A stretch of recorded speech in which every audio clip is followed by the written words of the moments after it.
episode 15 begins the countdown to the big finale.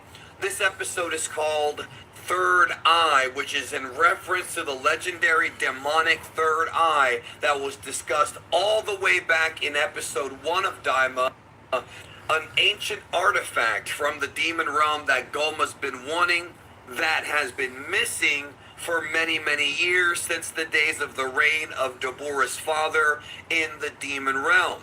We've been talking a lot about the third eye on videos and of course in streams. If you are catching up with Diama now, I have an entire series of breakdown videos here on the channel, breaking down all the lore, things you missed, Easter eggs, and secret backstory references to every single episode of Diama, as well as of course reviews for every episode here on the channel.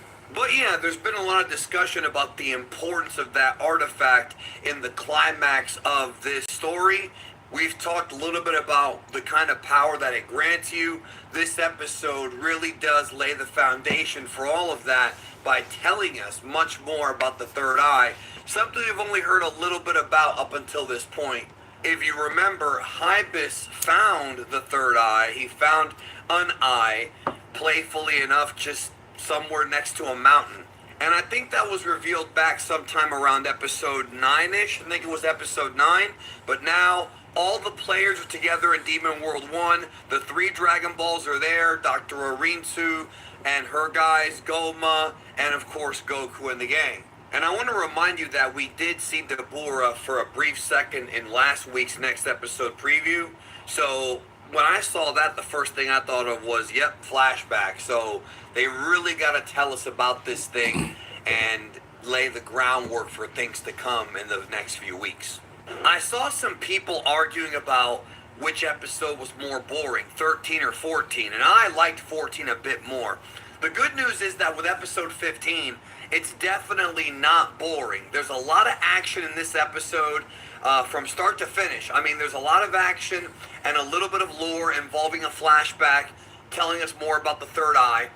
But if you're waiting for like a lot of action, this was definitely the episode. However, there were a couple of problems I had with this episode. There's a couple of issues I had that really did bug me. Like, I enjoyed it for the most part, but there were a couple things that I thought maybe weren't very well thought out, and I'm going to go into that here with this review.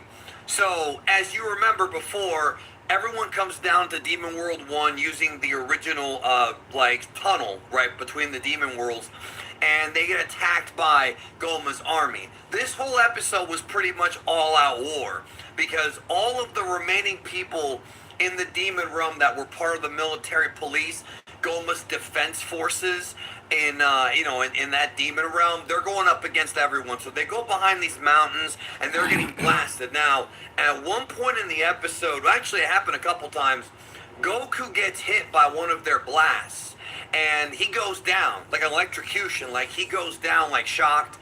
And actually in the same episode, Vegeta goes down.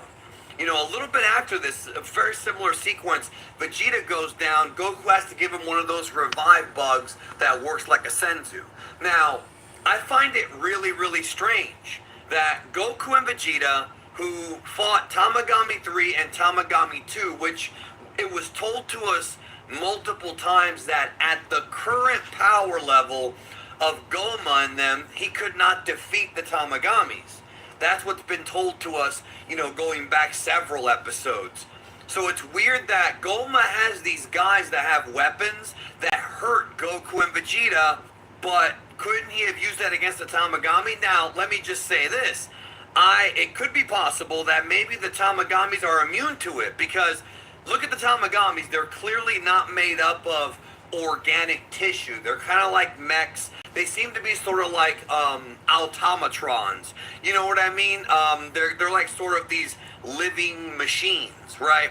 So it could be that it doesn't affect them, but it certainly affected Goku and Vegeta. So I can kind of get past that detail, but there's something else that I didn't like, and I'm going to get to it here in just a moment. But I did want to say that basically it's a big firefight for the first few scenes of the episode. You've got Glorio and Pansy with their guns, like firing, you know, at the military police. They've got ships coming in. It's a bunch of, they got guys with like